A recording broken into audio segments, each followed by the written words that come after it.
Good evening and welcome to e-mprov. I'm joined tonight by Benjamin Apple from Los Angeles and Melanie Silva from New Haven. Melanie, you're in New Haven, Connecticut. Yes. This is the chatter portion of the show. This is when we just sort of chat to establish our relationship and that we know each other. You're interested in improv, is that correct?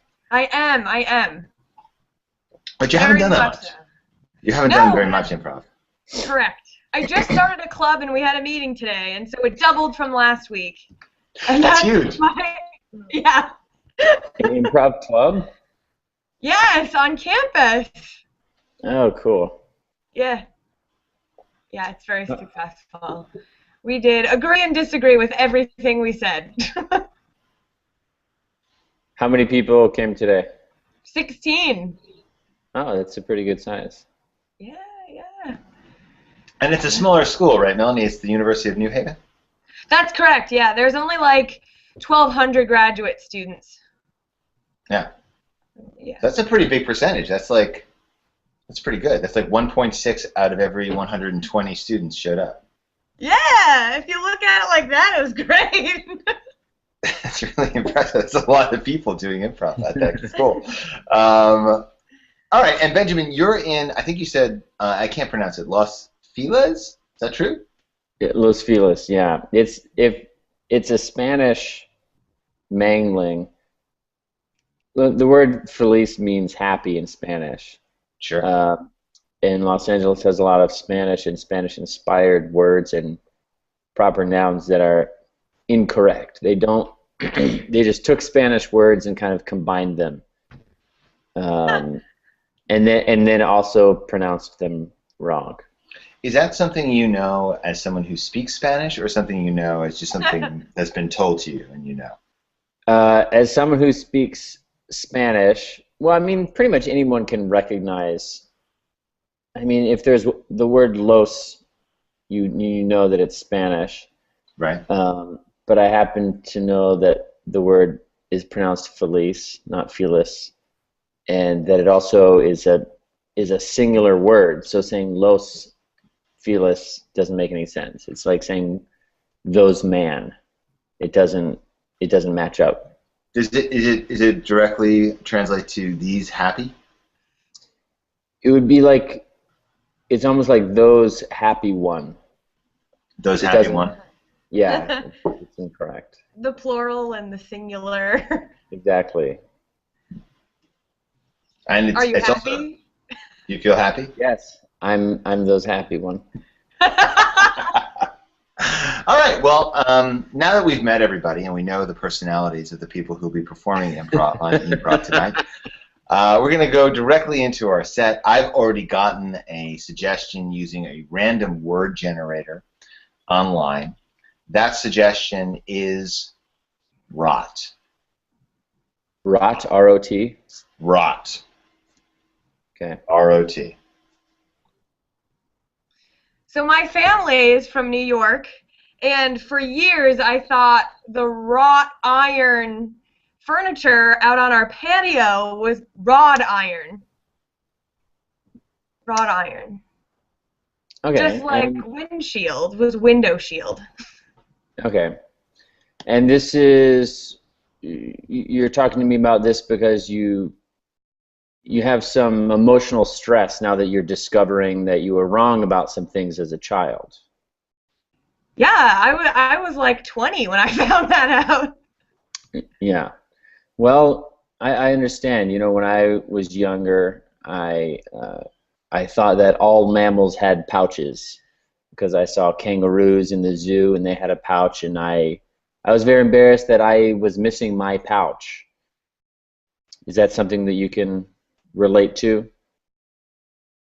I'm 23 and I'm learning not all marsupials have pouches. That's something I'm learning. I think that all marsupials have pouches, but not all mammals. Oh, thank God. Yes. Palms were sweating for a second. Okay. Identity crisis averted. I'm glad to hear it. This kind of open dialogue is very important in a therapist-client relationship.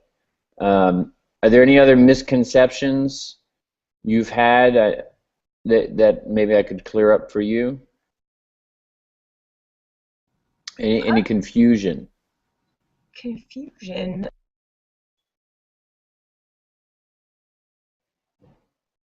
I don't want to pressure you. I know there's plenty of confusion on a day-to-day basis. For example, yesterday I tried to make a left turn at a red light, forgetting momentarily that that's impossible. Nowhere in the world is it legal to turn left at a red light, and I stopped traffic, and I was very embarrassed. And Yeah.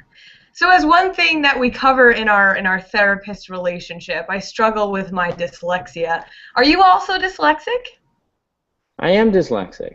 Could you tell that by looking at me, or? I just it's you get one of those vibes. It's like a radar. Wow. I know one of my own. That's amazing. That's something I didn't know. I've always wondered if people around me were dyslexic, and I had to wait and hope that they would write or spell something so I could spot. Oh yeah. And it's not just the number flipping. It's whole sentence structures, really. Yeah, absolutely. Yeah. Yeah. I get twisted and tangled up. Sometimes it's like a garden hose that came off the spool. I'm just tripping over my words, and as a therapist, as you can imagine, I'm supposed to be good with words. Language is my tool, really. I usually try to hide it from clients, and if I say something that confuses them, I make it sound like it was their fault. I really shouldn't do that, but I do. Doctor, I think you've generated my dyslexia. Oh, that's interesting. You think that possibly I caused your dyslexia? Did you? I do. Wait, did you just recently become dyslexic? With Oh, my our goodness. conversations, I've gone to another therapist and identified and took all the tests. You've been seeing another therapist? I have been. We cut to the other therapist. I missed you last Thursday.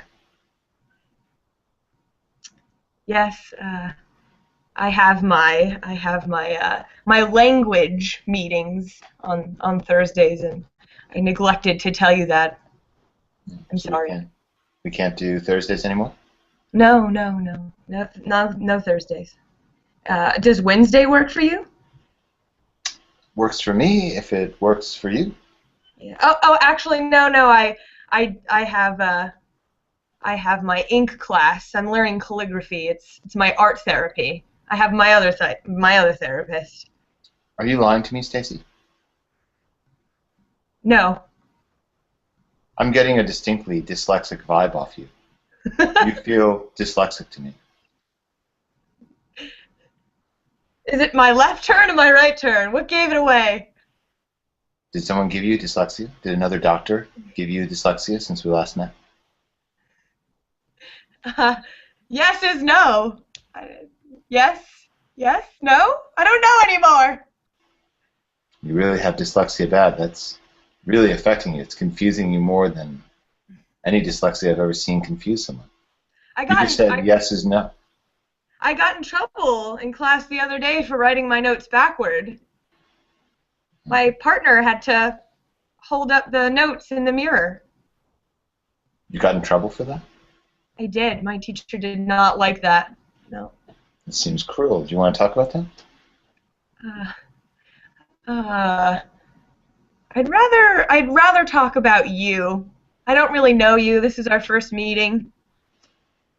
We're hitting the heavy stuff right now. Stacy, you have dyslexia. You have very, very bad dyslexia. You're saying that this is our first meeting? Isn't it? Stacy, this is a very intense case of dyslexia. One of the worst I've ever seen. It's I'm hearing you say it's not that bad. No, Stacy, it's affecting your positioning of yourself in the time stream. You no longer know where you are in your life. That's how bad your dyslexia is. And I have to feel that it's a reflection of my service to you as a therapist, that you would let some doctor give you such an intense case of dyslexia, some other doctor who, suppose, just came into your life. You're giving me anxiety, doctor. He might have given me dyslexia, but now I have anxiety. I do that. I'm a very anxious person. We cut away from this scene to the nursery department of a Home Depot. Excuse me. Yeah. Yes. You work here, right? I sure do. Yeah. I have a question. I'm having no trouble finding plant fertilizer and topsoil and all that kind of thing, but I was curious, do you have any chemicals that would harm a plant? Any chemicals that would kill a plant? Yeah. We or at do least have make it those. very, very sickly. Yeah, sure, we've got that. I just want to roll you back a little bit. You're saying you're not having trouble finding soil or fertilizer? Yeah, I had no trouble finding those things. You know, a lot of people come in here telling me that they can find the fertilizer, they can find the soil, and then, you know, weeks go by and all of a sudden they've got no fertilizer, no soil. If it's okay with you, I'd like to review that with you before we get to the location of the soil and the fertilizer? Just make sure that you know how to find them on your own so that you feel secure. Well, that's the boring stuff. That's the boring stuff. They're right over here, though. I mean, they're kind of out in plain sight. They're kind of almost the centerpiece of the section. I'm all good on soil and fertilizer, to be honest. Like if you were learning how to code, right? Computer program, the HTML stuff's the easiest stuff. You'd blow right by that. You'd want to jump into the heavier programming, but that HTML will trip you up. It will trip you up, buddy. You better believe it. So I'd just like to, if it's okay with you, I'd like to go over where we keep all of our soil and like how we position it, and also the fertilizer, just so you know. If we could just go, just very quickly, just breeze over that, gloss. That's fine. That's fine. Yeah, so you want to gloss over it. That's what you want to do. You want to gloss over it. You want to rush on. Gloss over it. I don't mean to dismiss it, but I don't feel like I need to spend too much time focusing on that, as you know, we're standing right in front of the topsoil and the Miracle Grow. Am I missing something, or? It's brave of you to admit it. It's brave of you to admit that you want to just gloss over it, rush past it. It's brave. I really don't. I don't need any topsoil at all. Actually, I don't need any fertilizer right now. Sure. Can we pan to the associate going home with the guy and teaching him how to put down the soil? Yeah, is this where you live? Yeah. Again, over here. Where do I take a right or a left? Where do I go? Take a right. Just pull it in the driveway. All right. Pull it in the driveway right here. Yeah. Okay. All right. All right. Now listen. Yeah. What's up?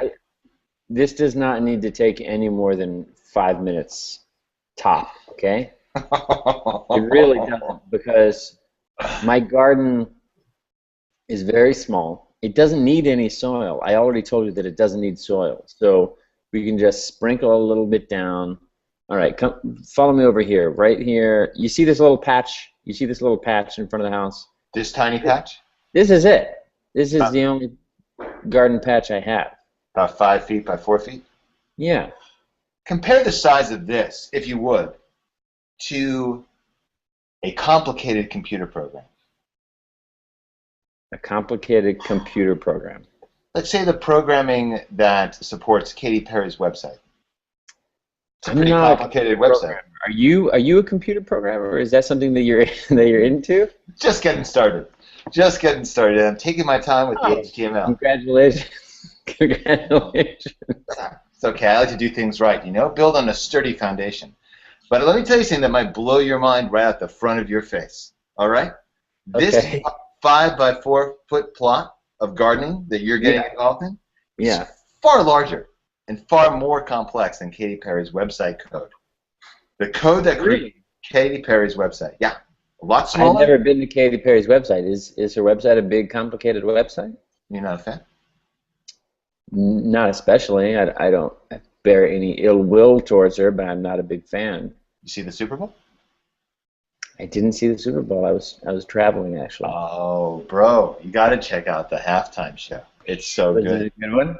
It was a real good one. Listen, I am starting to run late. Actually, I'm about 10 to 20 minutes late right now. And if we finish this up and I head out, I might not be too far behind. But I got to wrap this up. Just got to wrap it up.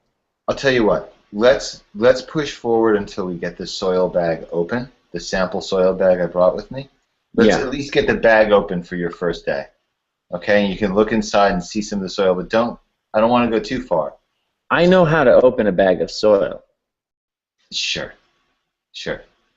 No, I do. I feel like you're saying sure condescendingly, but I absolutely know how to open a bag of soil. Well, I know how to make... Honey, you said you were going to run to Lowe's to get soil, 5 minutes, and the kids have been home alone. I'm just getting home. I know. There's crayon all over the wall. Oh, my goodness. Well, I shouldn't have told their babysitter to just leave at 4 p.m. whether or not I arrived home. That was my bad. I should have told the babysitter to just wait until I get home, absolutely make sure that I'm there before you leave the kids by themselves. That's my mistake. I'm really sorry. Wayne found the permanent marker and drew all over the curio cabinet. On the china, it's all ruined. That's your favorite cabinet. All your mother's wedding china is ruined. Who is this man? Who is this man? This is Gerald. He works at the Home Depot. I went to the Home Depot because it's closer than the Lowe's. And Gerald, meet my wife. This is Vicky. Nice to meet you, Vicky. Although, you know what, Gerald, do you have a way to get home? Do you? Sure. Can I drive your car back to Lowe's, or? We cut away from the scene to an underground bomb shelter stacked with cans of beans, chili, sardines, all manner of canned goods. Who's got the can opener? I have the can opener, Rebecca. Oh, thank God. Thank God. I think I just heard another explosion. What do you think they're doing out there? I think that we're being attacked, either by Russia or by a rogue state that's gotten a hold of Russia's arsenal. And they laughed at us when they were making that show on TLC. What did they call us? Nothing flattering.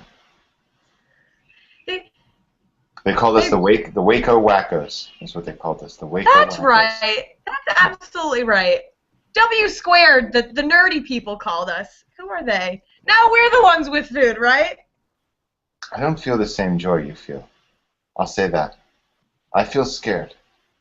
I feel terrified about what's going on above ground. I'm glad that you can take some comfort in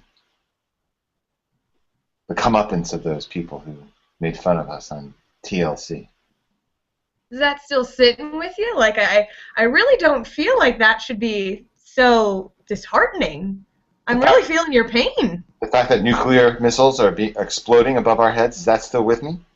Yeah, that's still with me. That's still with me. God, sweetheart, I love the way you can just look at the silver lining of everything, but yeah, this is affecting me right now. I'm scared out of my fucking mind. We don't know where the dog is.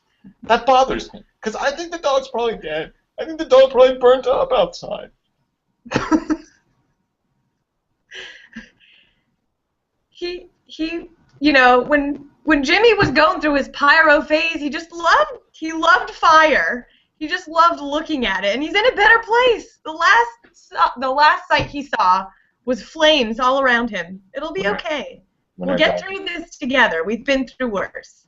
You're referring to the time our dog went through its pyro phase? When our dog was burning things up? No, our son was burning things up, and the dog was mesmerized. That's right. That's right. That's right. That's right. We can look back on it and now laugh. Then it wasn't funny. I can't laugh. I still can't laugh about that. That still haunts me. The way our son Jimmy would burn things in front of our dog, Jimmy. The dog would be so mesmerized by it. I could never. It was so confusing that we named our son and our dog the same name with different spelling. Extremely confusing. But I wouldn't change it. Yeah, it was unfortunate. We thought Jimmy was going to be blind, and when I say Jimmy, I mean our son.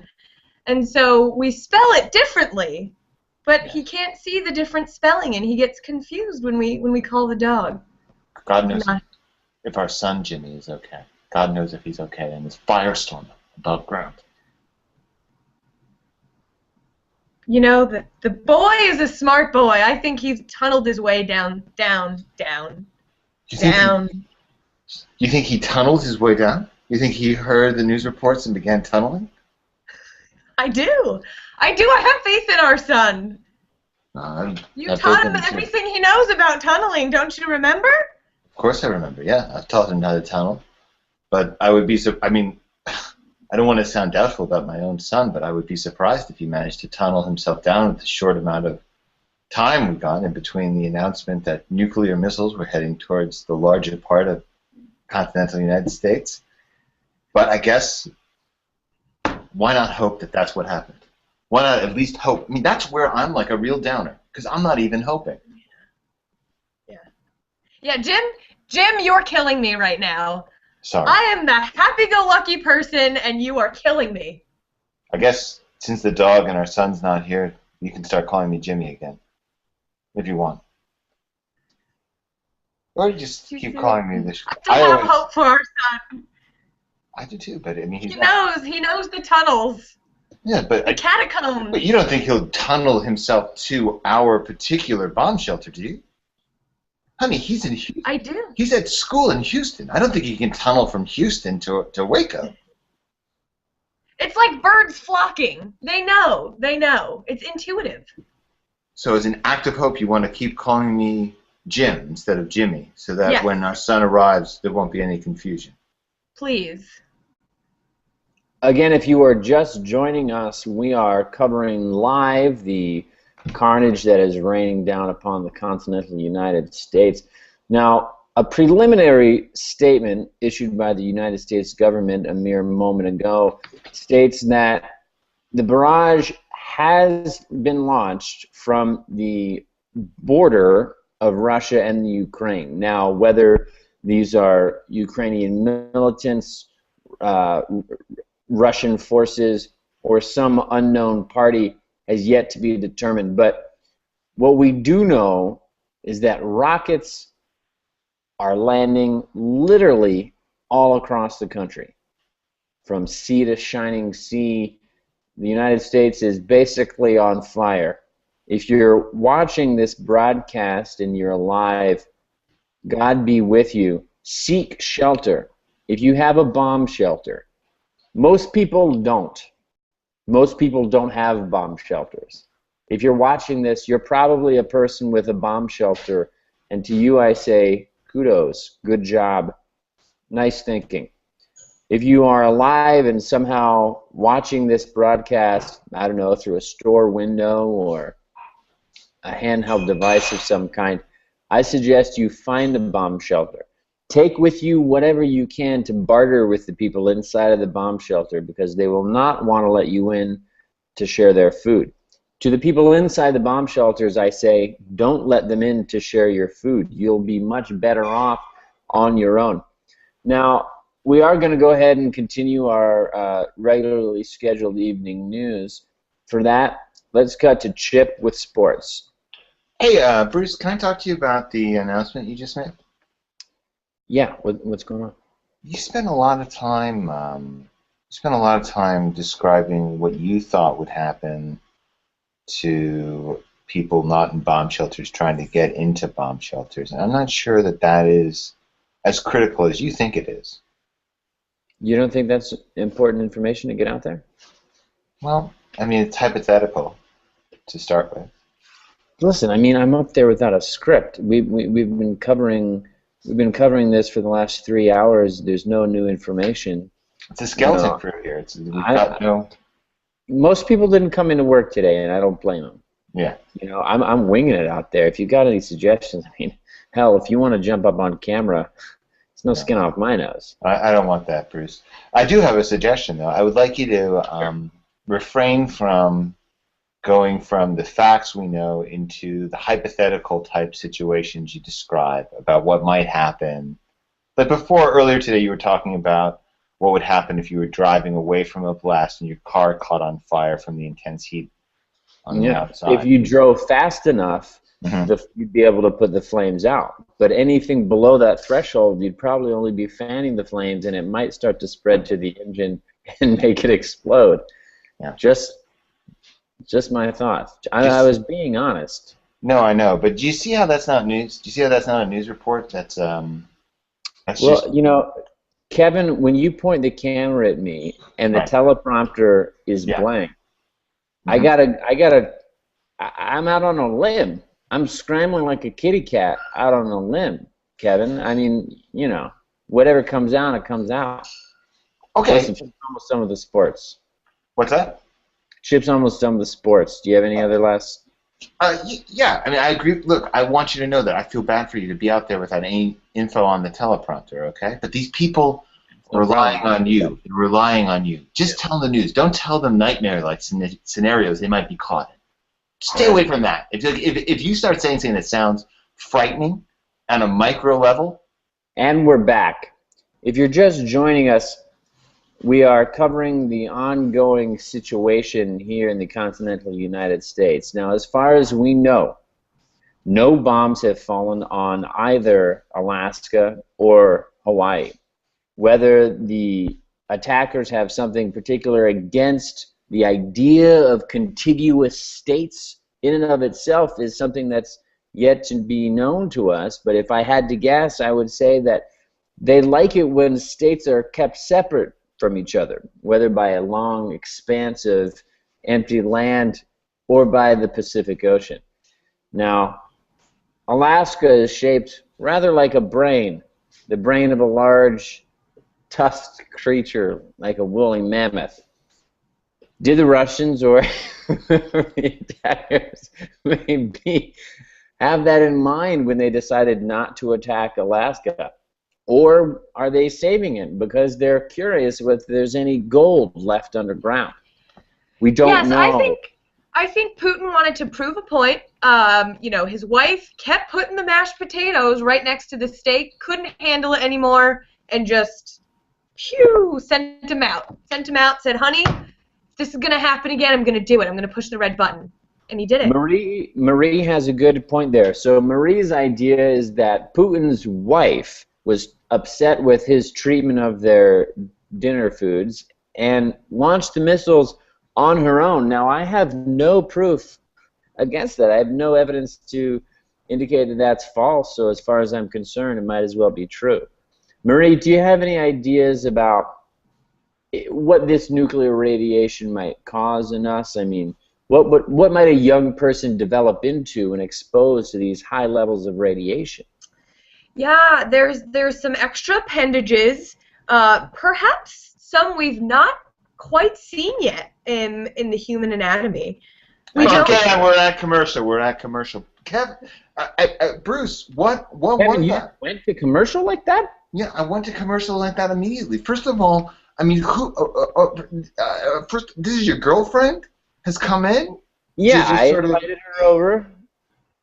She just came over, and I guess she had some thoughts to share, so she just piped up. The streets are on fire. How did you get here? How'd you get here, Marie? Yeah, I always have those fire-resistant the retardant ones in my car. That's and good. Yeah, and I came from swim practice, so I was all wet. Nothing touched me. That's and good. just wrapped my blanket around myself and zipped right into the studio. All right. What we have right now is a national emergency. It's a national emergency. People are looking to us for the news. Absolutely. They're looking to us for clear, sober assessments of what's going on. When you start talking about young people growing additional appendages, right? That's sci-fi. That's I think sci-fi people talk. need to know the truth. You know, bombs Let's raining get into what down. people are worried about. Absolutely. That's what I'm worried about. I had a dream about it last night, and I didn't even know this was going to happen. I want to turn into an octopus man. Premonition, babe. I totally believe it. I totally believe I it. believe in premonitions. We believe in premonitions. That's a We do. thing. What's your concern? Are you not? Can you not be vulnerable with us right now? I'm having a hard time feeling vulnerable with you. Yeah, I'll be honest with you. I don't feel like opening myself up to you because I feel like what you're saying is a departure from logic.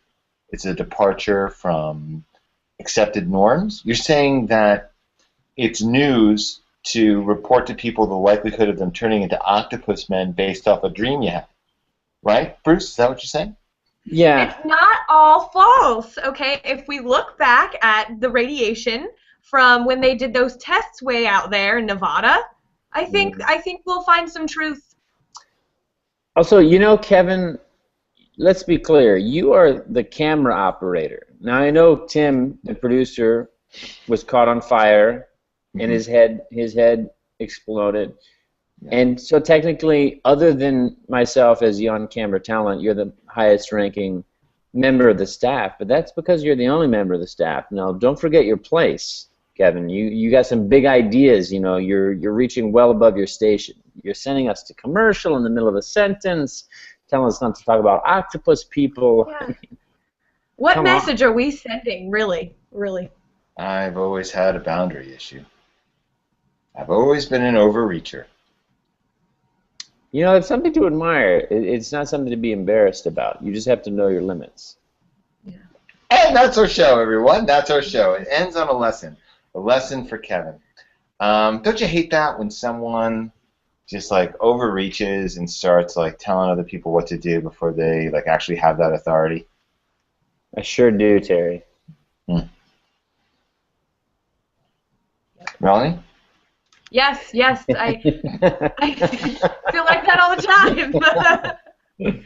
Yeah, me too. You know, humorously enough, I think I was guilty of it at the office recently, where we hired someone new, and I was so excited that we'd hired this person to do this new function. I started bringing her all these things that I'd been like excited about, like the opportunity. Yeah. For a long time, and then like today, she told me, she was like, "Hey, by the way, my main job has nothing to do with the thing you're bringing me. You're wasting all my time." I identify with Kevin in the lesson. So a sober night of improv, a sober night. Benjamin Apple from Los Angeles, Los Feliz, those happy.